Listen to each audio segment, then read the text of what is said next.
unus vobiscum.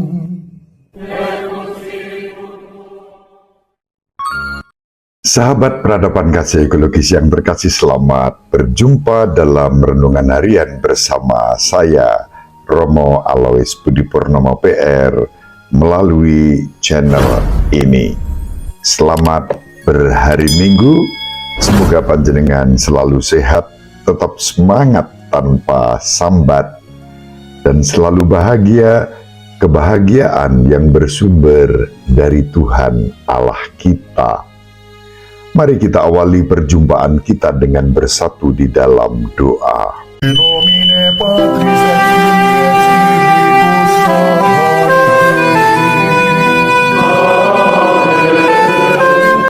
et Ya Allah Bapa yang Maha Pengasih dan Penyayang, kami bersyukur karena Engkau telah mengantar perjalanan keuskupan kami, Keuskupan Agung Semarang, selama 84 tahun. Semoga kami, umat Allah di Keuskupan Agung Semarang, berani menjadi pengikut-Mu yang tidak takut mewartakan sukacita Paskah dalam kehidupan bermasyarakat dan menggereja. Juga untuk kami, siapapun sahabat peradaban kasih ekologis yang terkasih dimanapun berada, kami berani menjadi pewarta-pewarta kasih dan sukacita Injil dalam kehidupan kami sehari-hari. Dengan pengantaraan Tuhan kami Yesus Kristus Putra-Mu, yang bersama Diko dalam persatuan Roh Kudus, hidup dan berkuasa Allah yang Maha Esa sepanjang segala masa. Amin. In nomine Patris et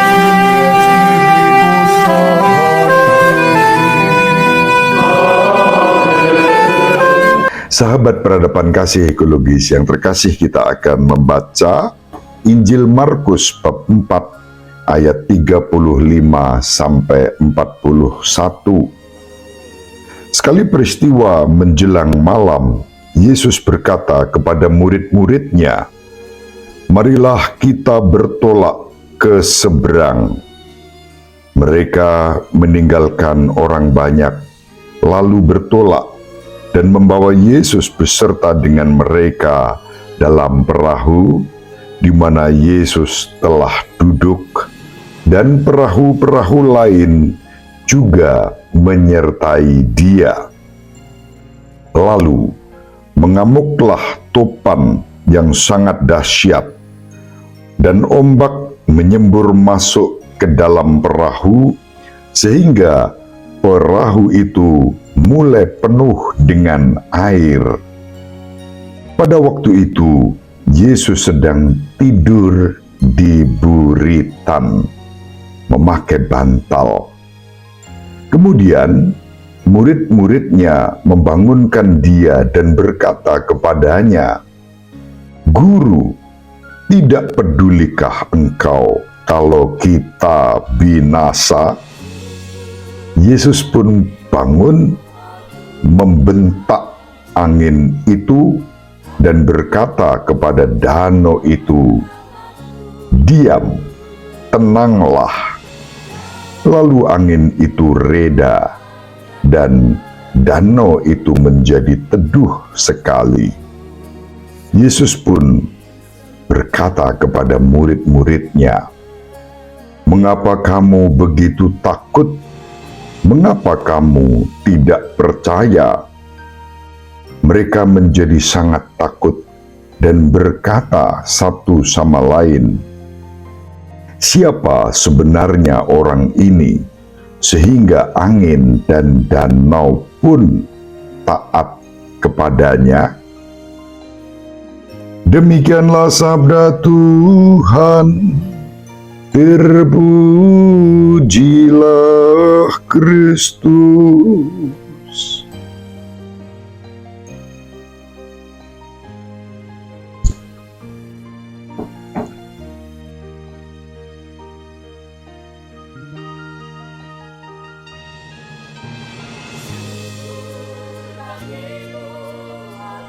Sahabat peradaban kasih ekologis yang terkasih, khusus untuk umat di Keuskupan Agung Semarang, pada hari ini, Minggu Biasa yang ke-12, tanggal 22-23 Juni 2024, kita semua diajak untuk bersyukur atas ulang tahun Keuskupan Agung Semarang yang ke-84.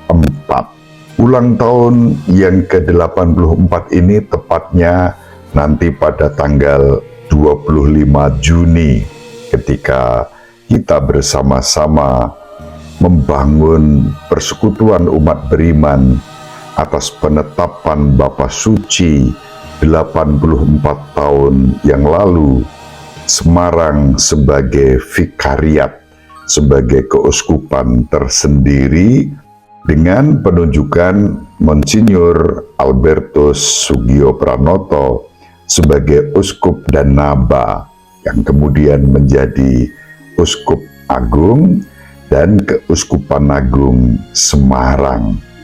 Persis tanggal 25 Juni.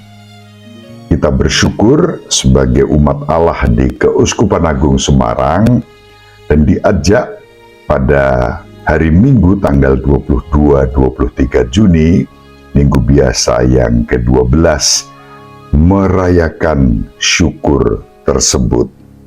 Gereja Keuskupan Agung Semarang berkembang, bisa menggambarkan juga dinamika kehidupan beriman kita sebagai murid-murid Kristus, juga sebagaimana diwartakan di dalam Injil pada hari ini, bahwa menjadi murid Kristus itu tidak pernah lepas dari yang namanya gelombang badai kehidupan. Kita dipanggil untuk terus percaya dan mengandalkan Tuhan kita Yesus Kristus, Juru Selamat dan penebus kita, juga penebus dan juru selamat seluruh umat manusia dan alam ciptaan ini. Sahabat peradaban kasih ekologis yang terkasih, kalau kita membaca Injil Markus kerap kali melibatkan para pendengarnya dengan pertanyaan-pertanyaan yang diajukan seperti yang kita baca pada hari ini. Yesus bertanya, "Mengapa kamu takut? Apakah kamu masih belum percaya dan mempunyai iman?" Kemudian, siapakah yang bahkan ditaati oleh angin dan badai yang mengamuk itu? Pertanyaan ini tertuju pada pribadi Kristus. Pada pribadi kita, dua pertanyaan sering muncul karena kurangnya iman dan kepercayaan. Sahabat peradaban kasih ekologis yang terkasih, kisah Injil yang diwartakan kepada kita pada hari ini yaitu kisah Yesus yang menenangkan laut yang sedang mengamuk dengan gelombang badainya, mengajak kita untuk beriman dan percaya pada keilahian Yesus Kristus sebagai Putra Allah yang Maha Tinggi, yang juga menguasai seluruh alam semesta ini. Bagi umat Israel pada zamannya, diimani bahwa hanya Tuhan Allah saja yang dapat memerintah dan menguasai lautan. Itu kita baca dalam Mazmur 89 ayat 10, Mazmur 65 ayat 8, dan juga kitab Ayub bab 38 ayat 8, menggambarkan tentang kuasa Allah atas lautan. Bagi orang-orang kafir, cuaca dan laut adalah wilayah kekuasaan para dewa-dewi. Itu pandangan mereka. Dewa Zeus atau Jupiter dipercaya sebagai dewa badai. Dewa Poseidon atau Neptunus dipercaya sebagai dewa laut. Maka dari sudut pandang para penyembah berhala, Yesus juga menunjukkan di sini penguasaannya atas dewa-dewa utama dari jajaran dewa kuno tersebut. Jika kita menjawab pertanyaan terakhir dengan jujur, kita akan menyadari bahwa jika kita menjawab pertanyaan terakhir dengan jujur, yang juga menjadi pertanyaan para murid, siapakah orang ini sehingga bisa menguasai gelombang badai lautan, kita akan menyadari bahwa Yesus melakukan apa yang hanya dapat dilakukan oleh Allah saja.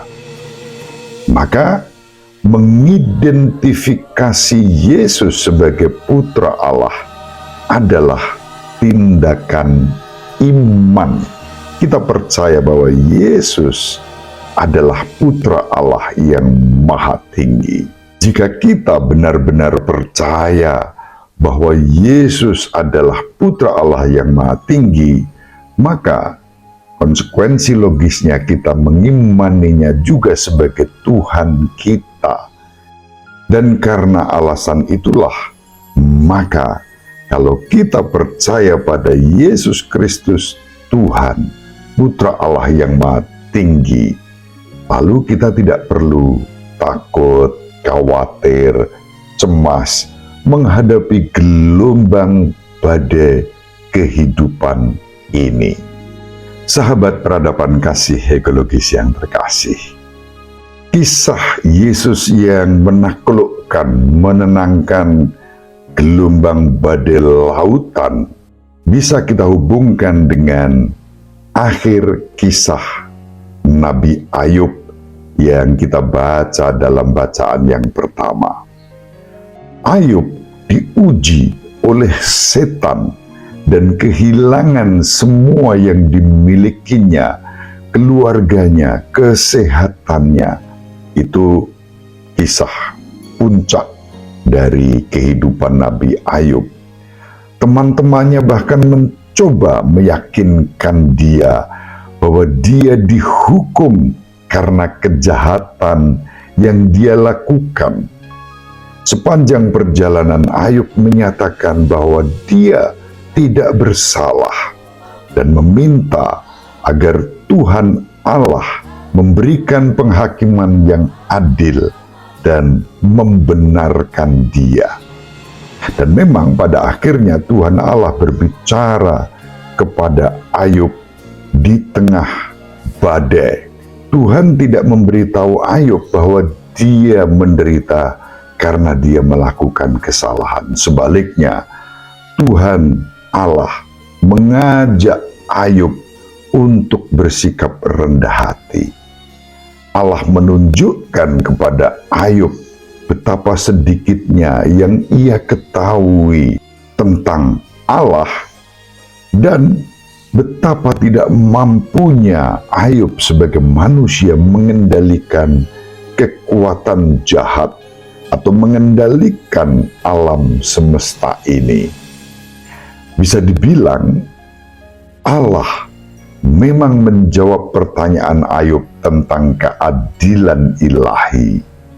Hanya Allah sang pencipta dan bukan Ayub, seorang manusia biasa yang dapat memahami segala sesuatu yang harus diperhitungkan untuk membimbing sejarah secara takdir, sejarah keselamatan Allah. Sahabat peradaban kasih ekologis yang terkasih, meskipun tidak membahas kasus khusus tentang Ayub, Allah menyiratkan bahwa ada faktor-faktor di luar pemahaman Ayub yang memberikan alasan bagi penderitaan orang yang tidak bersalah. Maka dalam kisah Ayub, kita diajak untuk belajar rendah hati dan percaya kepada Allah di hadapan misteri yang menakjubkan ini, dengan mengetahui dan percaya bahwa orang yang dapat menjinakkan lautan badai dan gelombang penderitaan kehidupan ini mampu melakukan lebih dari itu, yakni memulihkan keadaan, bahkan menjadi lebih baik dari keadaan sebelumnya.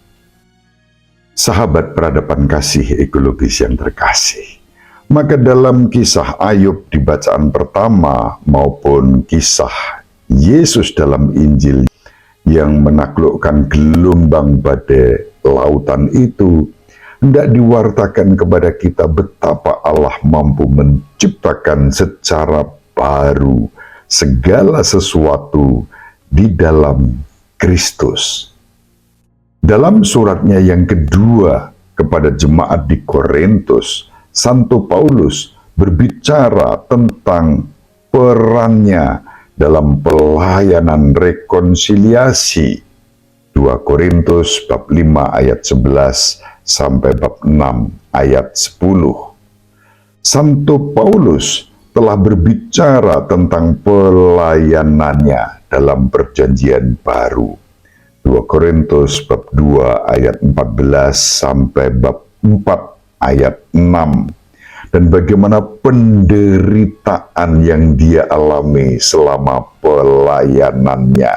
Dia pun harus menanggung penderitaan laksana gelombang badai kehidupan yang menimpa dan menghantam kehidupannya. 2 Korintus bab 4 ayat 7 sampai bab 5 ayat 10. Santo Paulus menjelaskan bahwa pelayanan perjanjian baru mencakup pelayanan rekonsiliasi. Ia membahas kasih Kristus Yesus yang begitu kuat, serta dampak dari wafat dan kebangkitan Kristus yang menyelamatkan, menaklukkan gelombang badai kejahatan. Salah satu implikasinya adalah karunia rekonsiliasi ilahi. Sahabat peradaban kasih ekologis yang terkasih, itu berarti dengan mati bagi kita, Tuhan kita Yesus Kristus memampukan kita menjadi ciptaan baru di dalam Dia. Inilah kebenaran yang Tuhan tidak nyatakan kepada Ayub, tetapi dinyatakan kepada kita. Hal-hal lama telah berlalu, lihatlah hal-hal baru telah datang. Gelombang badai kehidupan ditaklukkan oleh kuasa Allah dalam kisah Ayub, dan dalam perjanjian baru gelombang badai itu ditaklukkan oleh Yesus. Tuhan kita Yesus Kristus mengubah ciptaan lama. Ia menenangkan laut dan menaklukkan angin badai dan menghasilkan sesuatu yang baru, yaitu damai sejahtera, keselamatan, iman, harapan, dan kasih kepada kita yang percaya kepadanya. Tuhan Yesus Kristus mengubah penderitaan kita, mungkin bahkan bukan karena kesalahan-kesalahan kita, menjadi pengorbanan yang mendatangkan kebahagiaan dan keselamatan. Tuhan kita Yesus Kristus menunjukkan kepada kita jalan kasih yang berkorban, yang menuntun pada pemulihan ilahi.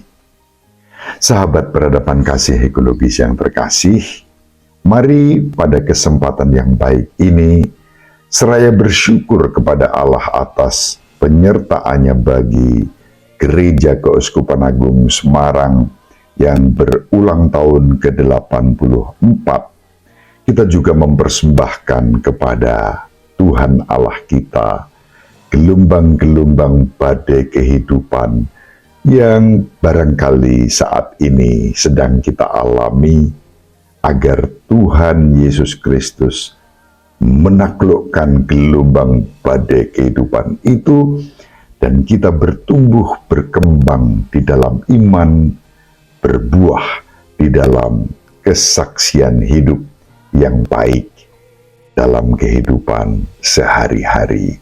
Terima kasih, semoga bermanfaat. Ibu Maria selalu mendoakan kita, Bapak Yosef merestui kita dengan keheningannya.